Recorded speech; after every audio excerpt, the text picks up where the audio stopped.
hopefully, unless the government calls and then they break my phone. Okay, ready? Good morning, Kahal Kadosh. Thursday, the 12th of Elul, the 12th of September. Tomorrow, Ba'ezat Hashem, is the Hilulah of the Ben Ishai. Zechutu Yagen Alenu.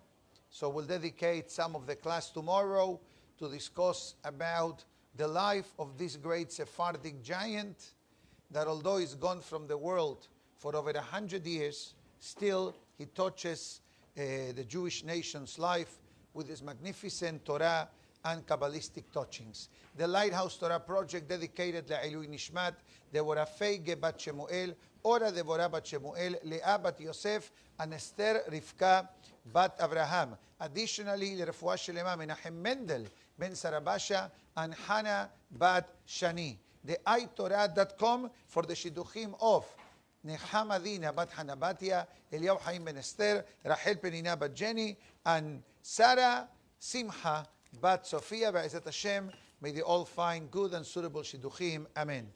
So we continue with our daily menu or regimen of the Tomer Devorah, today corresponding to the 12th day of Elul. Before I start today's actual class, I'd like to perhaps go back to a very short paragraph of yesterday's class to better understand today's class. Sometimes we don't cover all the ground, but Be'ezat Hashem will try to do it very quickly. So yesterday we learned the importance of learning how to be humble and how to become more tolerant in life. So comes Rabbi Moshe Cordovero, and it says a very interesting concept. And it says, imagine yourself that HaKadosh Baruch Hu provides for every creation of the world. And he uses a very interesting language, which is also found, actually the source is the Talmud in Masechet Avodah Zarah, page 3, and it says that HaKadosh Baruch Hu zan mikarne re'emim be'ad bese kinim. This is a explanation about two animals or two creations of the world that they are complete opposite. One is re'emim. Re'emim, the re'em animal. David HaMelech says on this in the book of Tehillim, huge animal. If we think elephants and giraffes were big, so think along that size. How much food does these types of animals they need to eat? Or betse kinim. You know, in English, in Spanish, it's called piojo. Piojo means a lice in English. Have you ever seen a pregnant lice? That's what the Gemara says. Can you imagine? We don't understand. How could it be? The lice even, remember in school they used to comb the hair and wash the hair with special shampoo. Remember those days? They still do it till today. Right? Okay, now imagine yourself that Borei Olam makes sure that every single one of these creations, every single one of these mega-sized animals, every single one of these minuscule, almost invisible kind of microbe or an insect, I'm not even sure how to call it. And yet Borei Olam provides, and Borei Olam doesn't stop, but actually v'rahamav al kol ma'asav.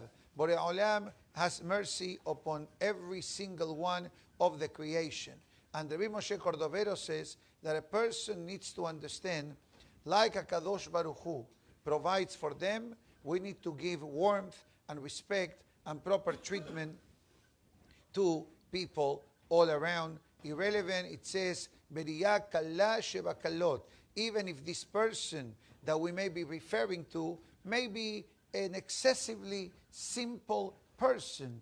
And you say, like sometimes people do. Rabbi Moshe Cordovero says completely the opposite. If God gave this person's life, it means that God has a mission for this person. Then he comes and discusses the topic of mahashava. Mahashava in English means what? The thought. Basically it means what's in our brain. One thing is what's in our mouth. But then we have the concept of thinking.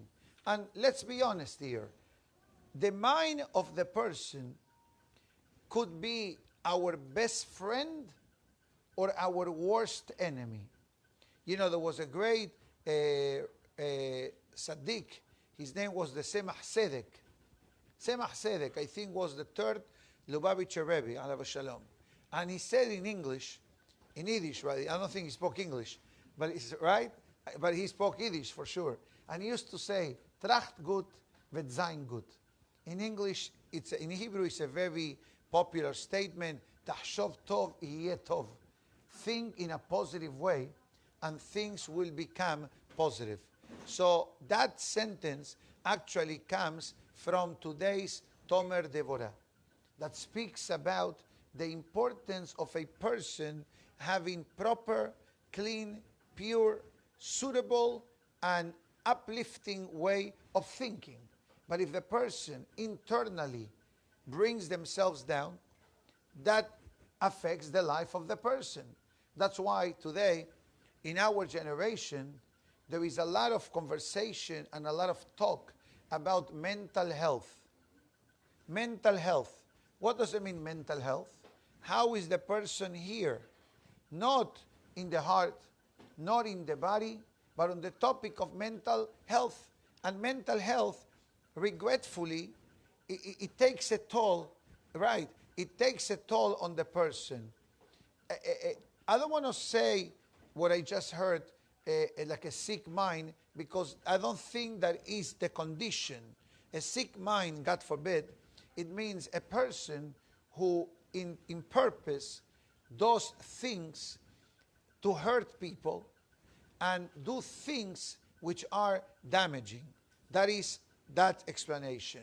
But the topic of mental health is that even the person sometimes does not realize that their actions and their reaction, it's all based here in the mind.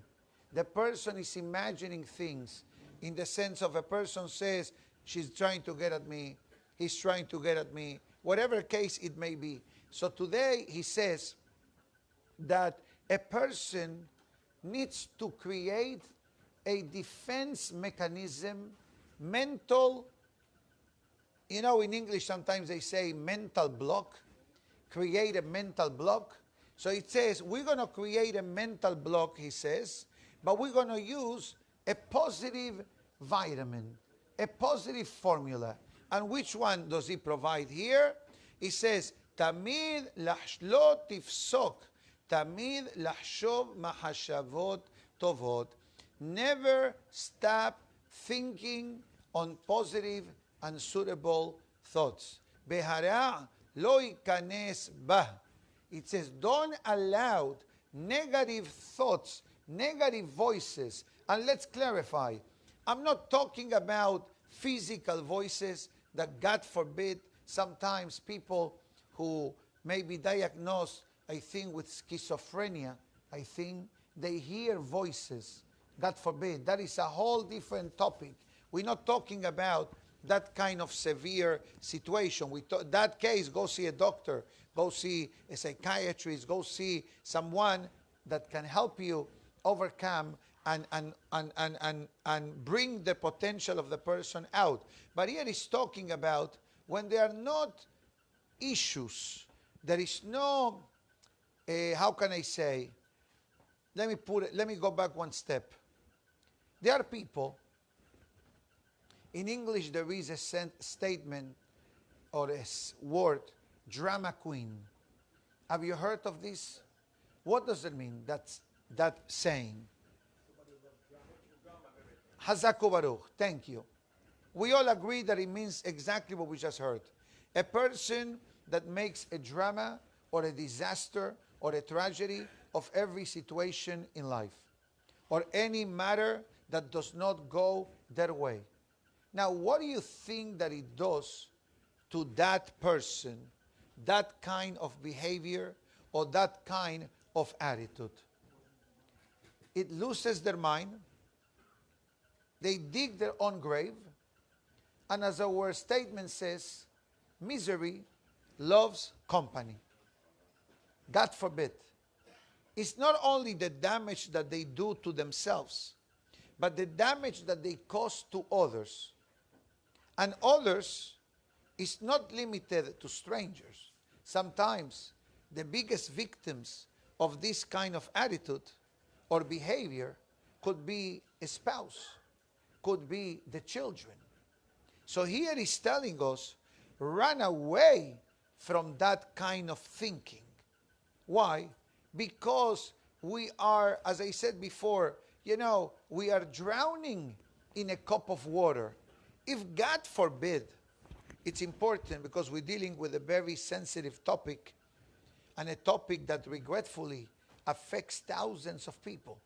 Sometimes you hear PTSD and trauma and post-traumatic stress disorder and abuse and all these words which regretfully they were never part of our vocabulary many years ago. Now we became experts in becoming aware that there is such a thing. God forbid. God forbid. But we understand sometimes a person who went to war. Imagine yourself the people that survived the Holocaust. Don't you think that they should have PTSD? Guess what? They don't. They don't. PTSD, it became part of our life much later after the Holocaust. And yes, maybe there is some type of trauma. God forbid, we cannot minimize the hardship and the pain of suffering of people who survived, who went through the Holocaust. But we saw that generation had two choices. Either, God forbid, becoming depressed and crying and being bitter, or taking advantage to the fact that they survived. And guess what? The majority took advantage of that. That's it. And they are allowed to cry. And we say the memorial prayers. But can you imagine what would have been of the Jewish people if the millions of survivors of the Holocaust would have not acted the way they did? Of studying a new page in their life and becoming productive members of society and becoming successful and guaranteeing the continuation of the Jewish people, irrelevant of the level of observance. How did they survive? Short answer, because they applied today's chapter of Tomer Devorah. They did not allow negativity and darkness to penetrate in their mind. They said, I'm alive, I need to celebrate. I'm alive, God needs me in the world. I'm alive, God gave me a new lease in my life. Continues Rabbi Moshe Cordovero. And it says, you know why? Because the more positive and good thoughts the person has in their mind, the more the person attracts Hashem's compassion in life. You know, God, Hashem, loves happiness. And He does not like sadness, depression, darkness. All these things keep God away. Say Gemara. The Gemara says, "En השכינה shora, lo mitoch עצבות, ela mitoch simcha." You want to attract God to our life. What do? The Gemara says, be happy. Remember the old saying, don't worry, be happy. Remember that? What's the meaning of that?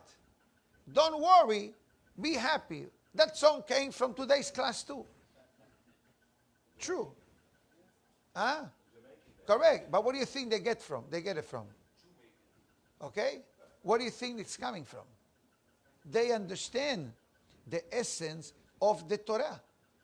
That the Torah is giving us formulas that we don't need psychologists, we don't need therapists, because the Torah is our therapy. Let's clarify.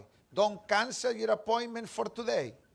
You must see your therapist. If a person happens to have a situation or a matter in their life that requires professional help, go ahead. Go ahead. But I'm giving you now free bonus. How do I move on in life?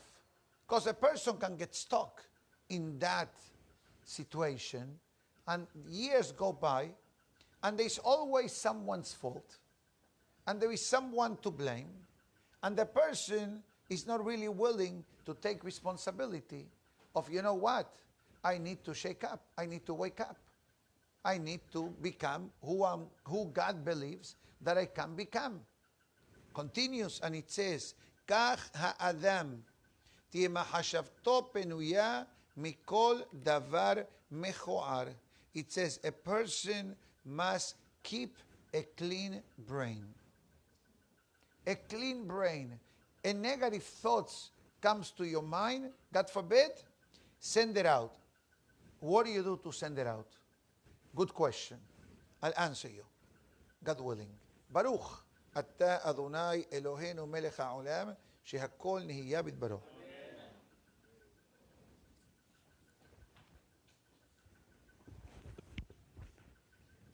I'll quote from the Reshit Chokhmah, and it says that the lack of Torah presence in the brain of the person causes negativity and unclean thoughts to penetrate into the mind. You understand? That's what the Reshit Chokhmah says. It says a person needs to have like a guard in the brain. What happens when you come to the synagogue? You see the guard, right? Now, what happened one day you don't see him? You ask, where? Same thing. We need to put a guardian system in the brain. Reshit Chokhmah says, the learning of Torah keeps the clay happy, keeps the clay holy. And then when negative thoughts come to the person, with the help of the Torah, and the person goodwill, obviously. But I think the Ben Ish Hai brings a formula that a person that, God forbid, has thoughts which are not suitable or appropriate or clean, a person should imagine in their brain Hashem's name. Yod Ke Vav Ke. As King David says in the book of Tehillim, Shiviti Hashem lenegdi tamid. I place God constantly in front of me. So imagine yourself, if we are thinking about God, about good things, about Torah, about family, we make sure that our brain is occupied with good things. Continues Rabbi Moshe Cordovero, and it says that a person should always, what happens if you see in your apartment or in your house, you see mosquitoes. What is the first thing your wife tells you? Open the windows so they leave. You know what it says here? The mosquitoes that bother us are the negative thoughts. Open the window. Open the door. Get them out. Continues. I brought these the mosquitoes, but that's basically what he says. Like a foreign visitor, so to speak. Now, he continues. Let's see how do I explain this.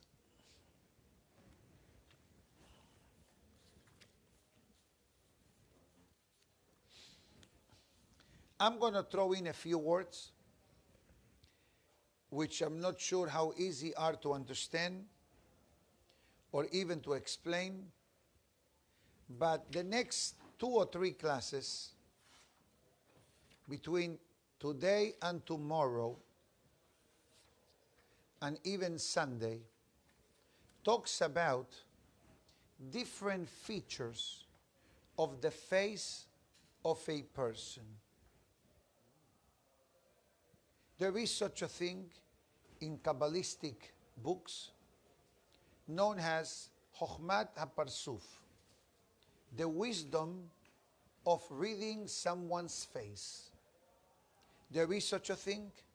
The Zohar gives the complete explanation on the shape of the head, the shape of the nose, how the nails of a person look, the eyes, the eyebrows, the lips, the ears. But guess what? I'm not going to tell you what it's written. I'm not going to give you the source, but it's written clearly in the Zohar and many other books. But why we don't share this with the people? Because you're going to go home, or you're going to go upstairs to the library, and you're going to open up Zohar Volume 2, page 248. That was a decoy source. Okay? Okay? And you're going to see, oh wow, having this type of nails, it means that a person is a troublemaker. Having this shape of the eyebrows, it means that the person needs to learn more Torah. Having a certain length and width and size of the forehead, it means that this person has a highway below the hair. So all these things, we don't speak about it publicly. We don't talk about it neither. Why? Because there is the power of Teshuvah. The power of Teshuvah. The power of a person changing themselves. And the teacher of change was Moshe Rabbeinu. Moshe Rabbeinu says in the introduction, you can check this out now.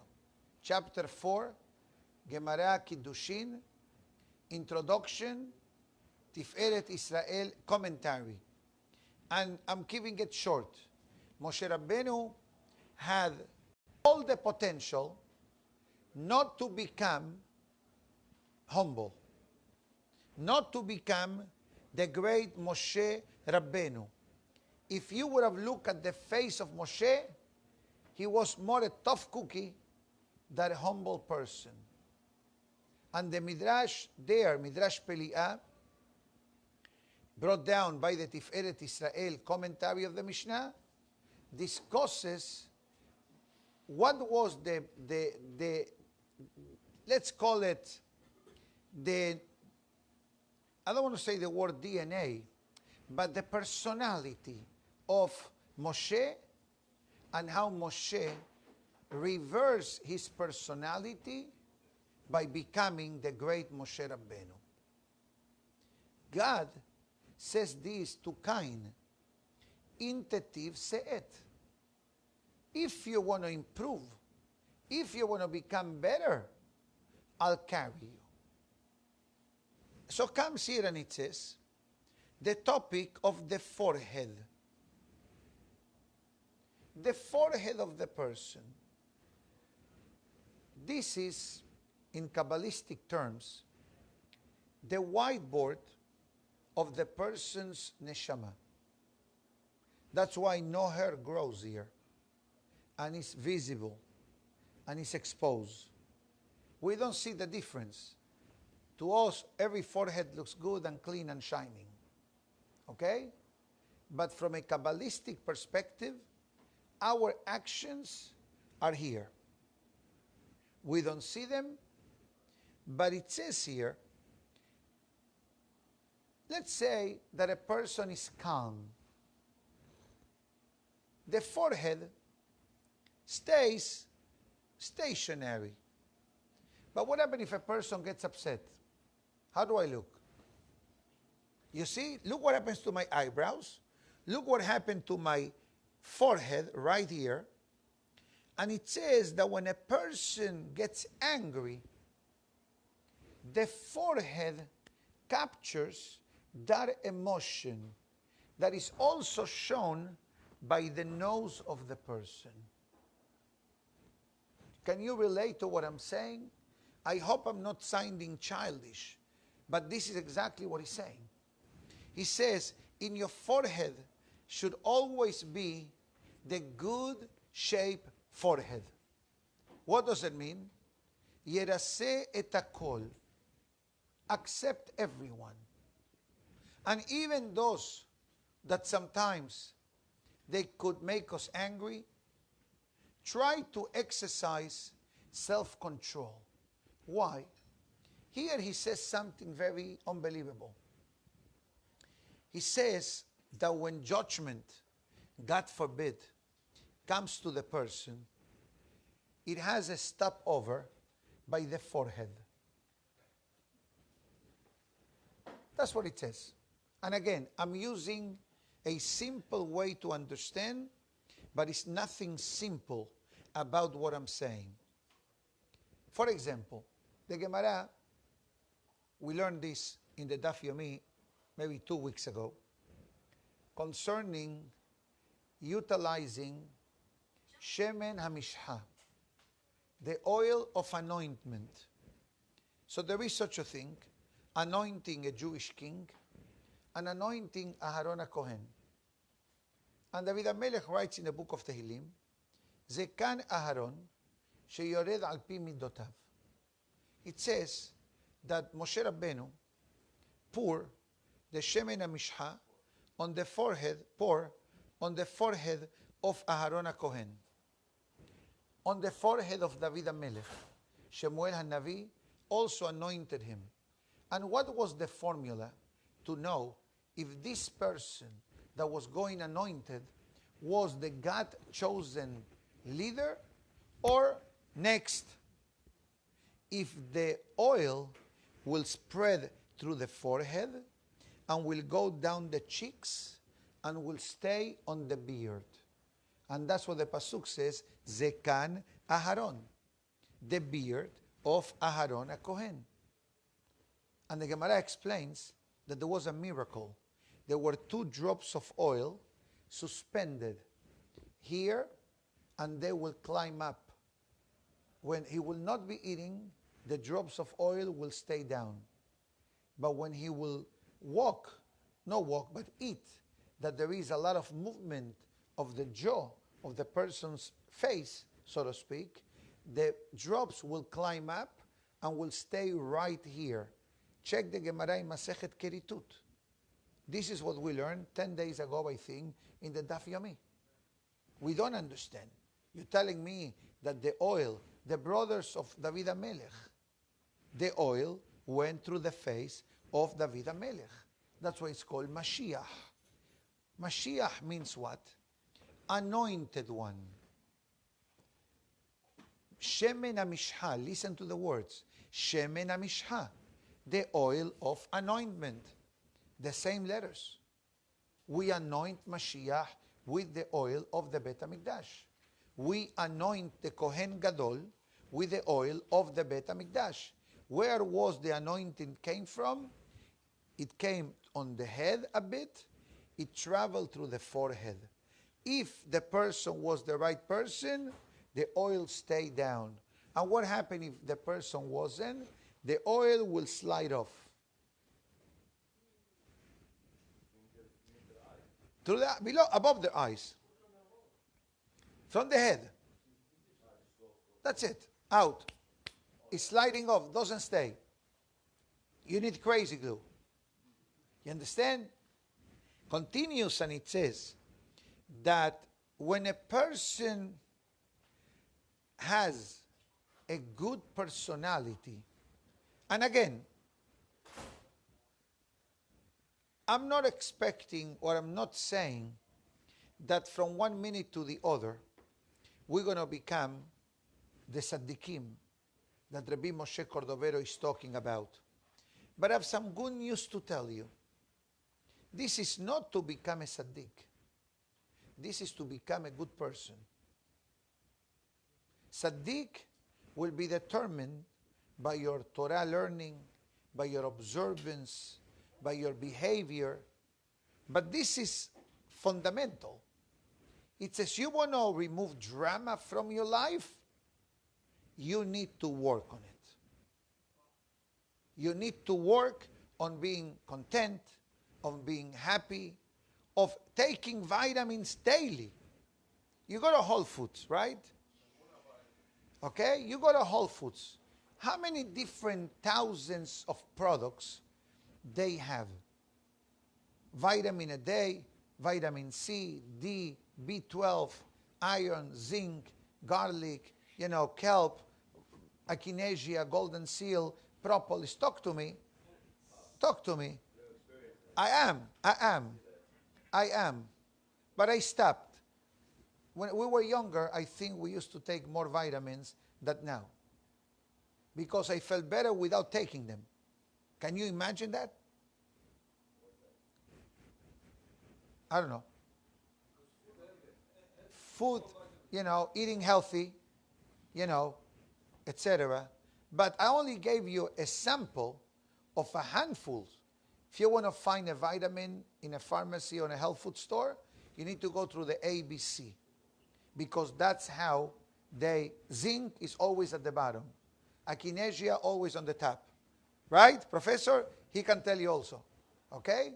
So guess what? Here, Rabbi Moshe Cordovero is giving us a vitamin that we can call this vitamin Emunah and Bitachon. Emunah means faith. What's the meaning of Bitachon? Bitachon in English, in Hebrew, Sar HaBitachon. What does it mean in English, Bitachon? Safety, security. Guess what? This is our Bitachon. This is our insurance policy to live a meaningful life. Because people go through life, and as a rabbi, I can tell you that it pains me when I see people going through drama and going through situations that with a desire to have a positive or better attitude, their life could be a gold mine. But regretfully, the emotional nonsense and drama that people are expert in creating. In English there is an expression that a person drowns in a cup of water. We understand, God forbid, in an ocean. But what's the message of drowning in a cup of water? You know what it means? That you can overcome that situation that you are talking about. And sometimes a person cannot do it by themselves. Sometimes they need to speak to a professional. Sometimes they need to be honest with themselves and being willing to ask for help. Sometimes a person has a tremendous amount of pride that he says, me seeing a professional, me seeing a rabbi, I don't need. Guess what? A person must be honest and take the tools that are within their reach in order to bring out their potential. Otherwise, a person comes through life, goes through a couple of hiccups, and then guess what? The person throws in the towel by the second round. And you are perfectly fine. Okay, you're sweating a bit. Continue fighting. Maybe you defeat your enemy by knockout. And he gave the most fundamental formula that is attainable for everyone. Daily dosage of Torah. Whatever that menu means.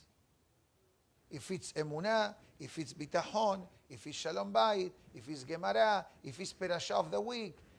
One guarantee we have, that the Torah brings wisdom to the person, but above wisdom brings godliness.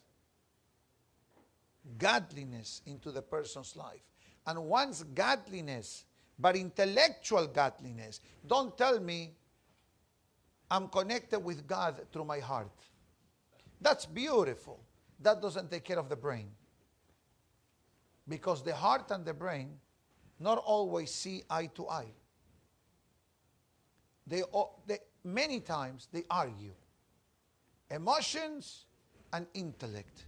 Continues and it says that a person also needs to be careful of not only not allowing anger to become part of the personality, because God forbid, anger sends away godliness.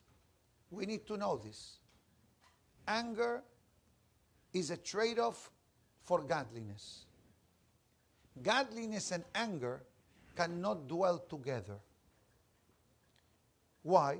Because anger brings darkness, sadness, animosity, bickering, fighting, argument, sadness, tears, and godliness is completely the opposite.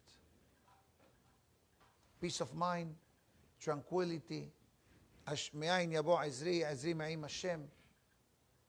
now, the Zohar, this is not today's topic, but remember what the Zohar said a few weeks ago, that when anger, God forbid, takes over the person, on that moment, there is a switch in the neshama of the person.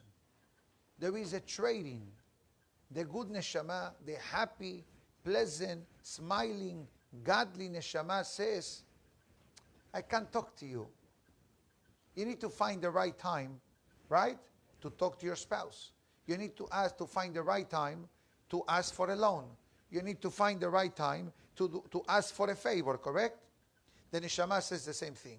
You acting this way, it hurts me. You know what? I'm going to take a step back.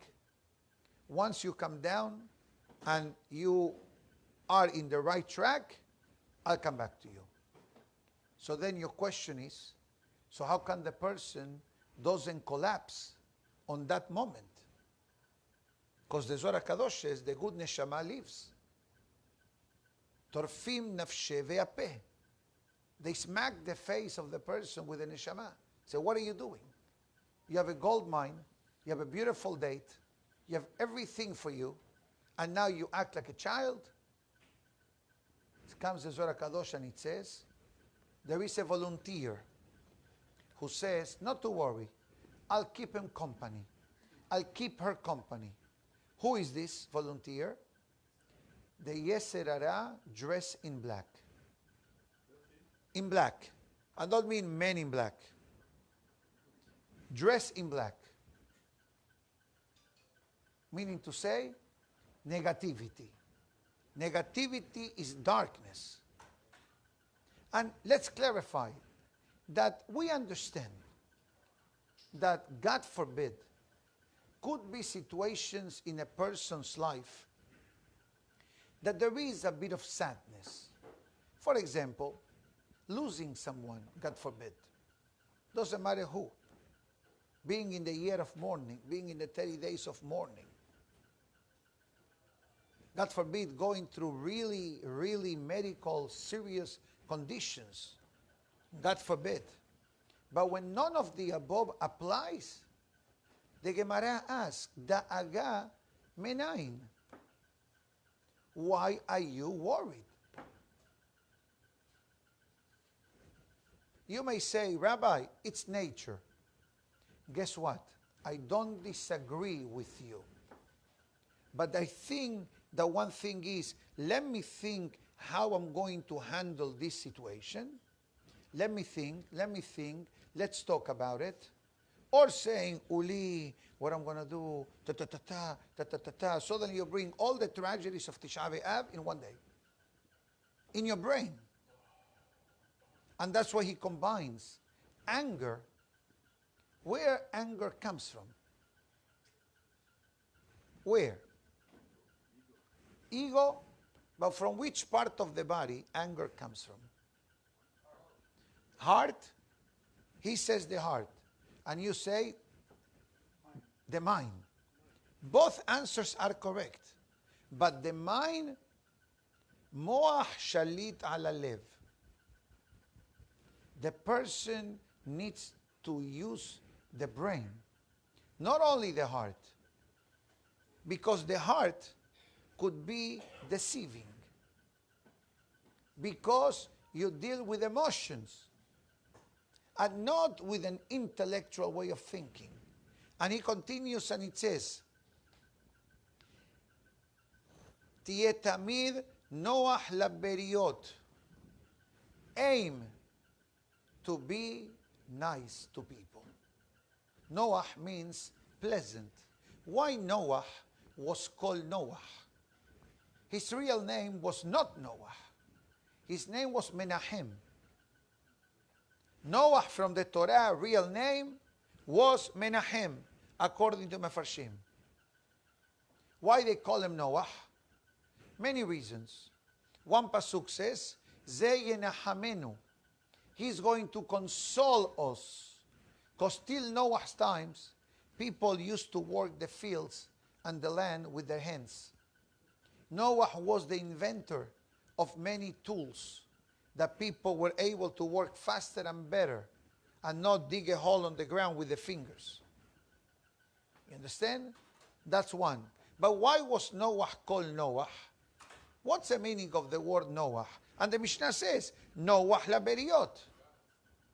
Relax, calm, pleasant, positive, easygoing. Easygoing. Continues and it says, why? Because shemidotav kashot, ein bnei adam. Because if we have a rotten attitude with people, either way, he says, lo yitratzu memenu. You're not going to have good relationship with people. And I said in one of the classes, this is half of yesterday's class. This is only half of yesterday's class, which, let's see if I can finish in another 5 minutes with your permission. You know, Shalom Bayit, peace in the home, is essential for survival as a married couple. And there could be a lot of areas why couples have Shalom Bayit issue. I'll name a few.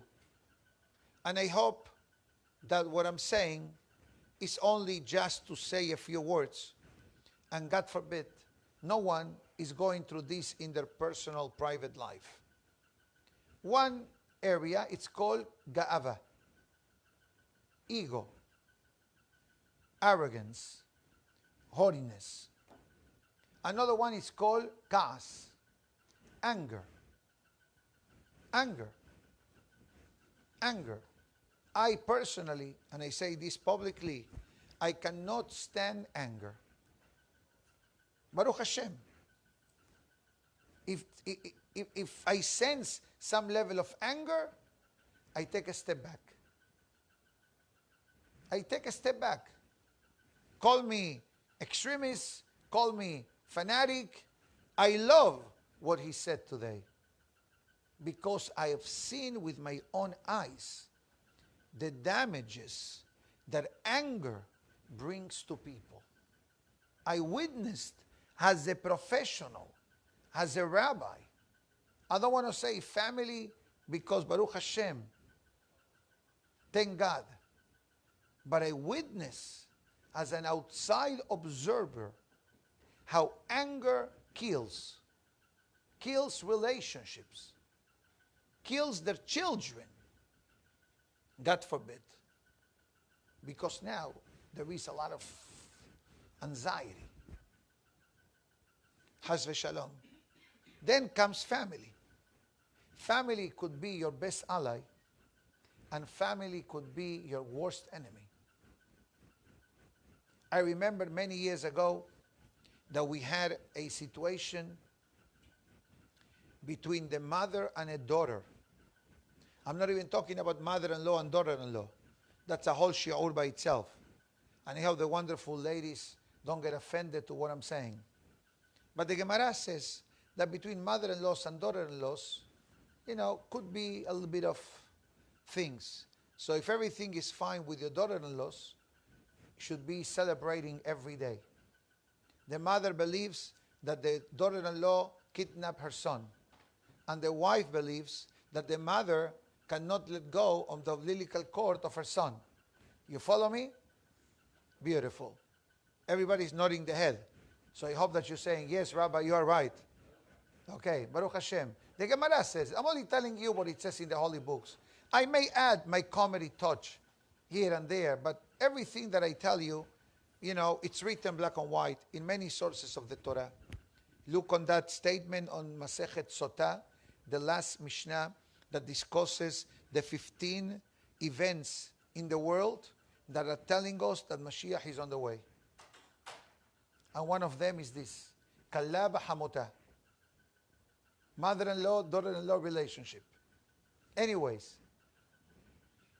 so family can add a lot of drama, regretfully. So I remember this particular case, that every time the daughter will talk with the mother, she will be affected by it for a whole week. Can you imagine that poisonous relationship? Usually when a daughter gets close to the mother or the mother gets close to the daughter, usually in that department you don't hear things. This case was the exception. And she says, Rabbi, every time I see my mother, I get sick for a whole week. It affects my marriage, it affects my children. I travel to the West Coast to see her. And guess what? I regret every time I do it. So she asked me, what do I do? That's a tough question to answer.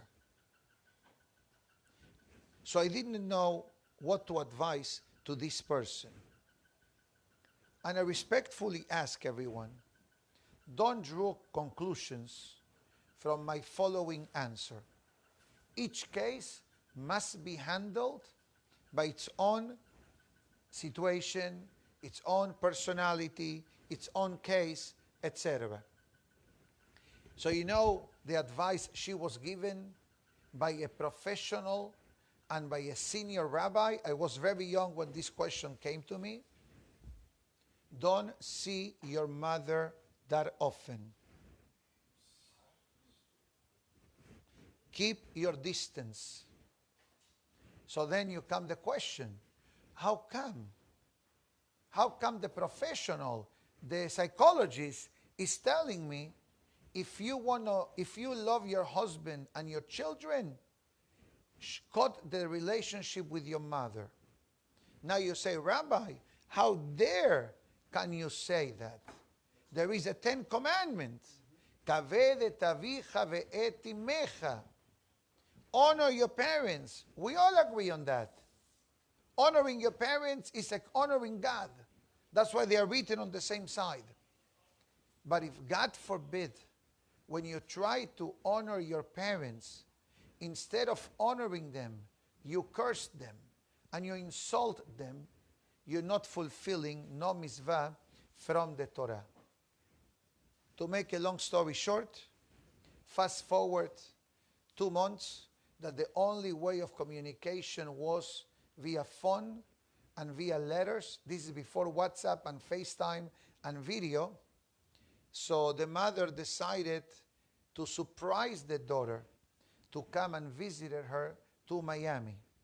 So she said, Rabbi, my mother called me that she left me a message. She's about to board a flight. What do I do? I said, you're going to let your mother know when you're going to pick her up at the airport, you need to fulfill the mitzvah from the Torah. But instead of bringing her to your home, put her in a nice hotel because you live in a very small apartment and you really want her to have a great time when she comes to Miami. And you're going to go out with her. You're going to pick her up every day. You're going to take her to shopping. You're going to take her to a restaurant. You're going to try to do bonding in a warm, in a positive, good way. And Baruch Hashem, I heard a while after, years after, because this family moved out of Miami a few years after that, that the relationship, it became more respectful and more civilized. I don't know what the mother did. I don't know what the daughter did. But at the end of the day, whatever advice she was given, even though in the beginning sounded to be maybe not the best advice, but apparently it worked. How many times couples move away from their city because both parents, they move into the couple's life? It's not nice. Every father, every mother wants to have their children next to them. But sometimes the opposite. My case, all my kids are up north. For them, Miami is too calm, too boring. They like the action of Brooklyn. They love the action of Lakewood. They like the youthfulness that up north can offer. And we are okay. We are okay with that, as long as they are happy. And it's a mutual decision between husband and wife. And believe me, my wife and I know very well to keep the proper distance and not getting involved, unless they ask. And we learned this, my wife and I, from our parents, her parents, and my parents. Kavod, respect, build. You have a situation you want to discuss, you want to ask for an advice, I'll be more than happy, which is not always the best suggestion. Unless, right, the advice, unless the parents are honest and they're going to give an unbiased advice. And it says at the end of the day, why all this is possible and essential. And I'll finish with this. He quotes the Mishnah in Pirkei Avot, 3rd chapter, 3rd Mishnah. It says, how do I know if God likes me? How do we know? So we know the answer, right? The Mishnah says in Pirkei Avot, Kol sheruach hamakaberiot noha hemenu. Anyone who the spirit of people is pleased with him, ruach hamakom noha hemenu. The spirit of God is pleased with the person. Now, sometimes a person may understand, oh, if everybody likes me, I'm set. True. You are set a nice chunk of what our life represents. But this doesn't mean that because I'm super nice guy, so therefore Torah learning is in the back burner, mitzvot is in the back burner. At the end of the day, the true way that a person will learn what does it mean to be a nice person is only through Torah. If you make a poll, go outside, don't and ask questions to people on the street. Okay? Ask them, what does it mean to be a nice person? You're going to be getting different types of answers. But no answer will be like the answer that we are learning every day. Have a proper attitude. Respect everyone. Don't get angry. Don't mistreat people. Avoid cursing at all times. In other words, what the Torah criteria of being a nice person is far greater of what the world believes being a nice person. And that's why Torah learning is important.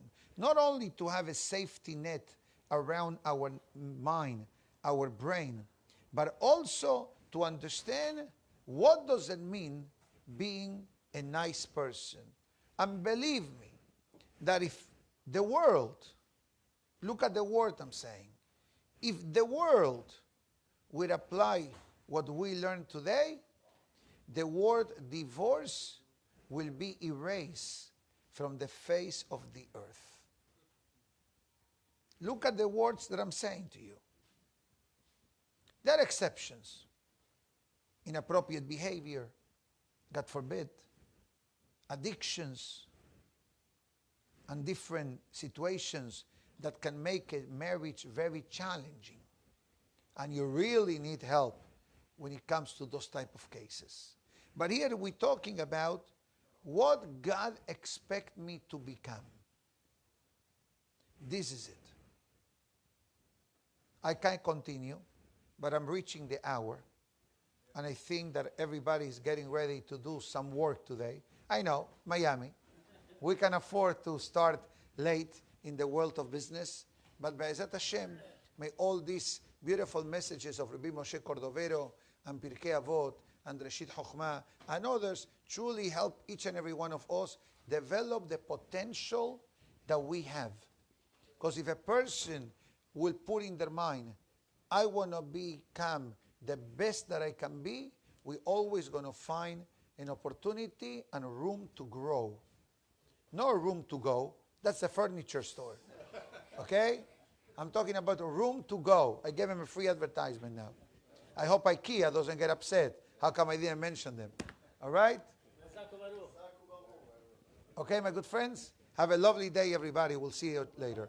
ברוך אדוני לעולם, אמן באמן. רבי חנניה בן הקשיא אומר, רצה הקדוש ברוך הוא לזכות את ישראל. לפיכך, הרבה להם תורה מצוות שנאמר, אדוני חפש למען צדקו, יגדיל תורה וידיל. רבותיי, 1 second. Do me a favor, for those who say Kaddish, we have a beautiful jumbo size Kaddish. Say it properly. Don't fumble the words. Say whatever it's written loud so we can answer. Bechavod. Amen.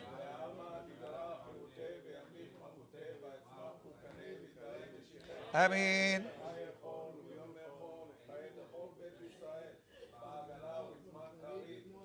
Amen. Yehe Shemeh Rabba Mebarach. May יתברך וישתבח את פאבו תרום ונעשה ויתהדר.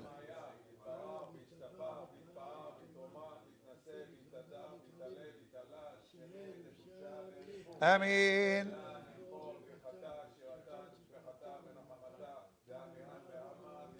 Amen.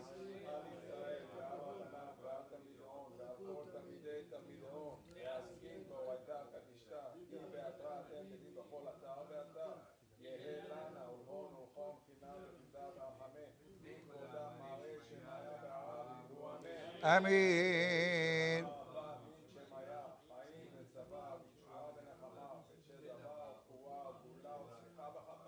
Bereba. Amen.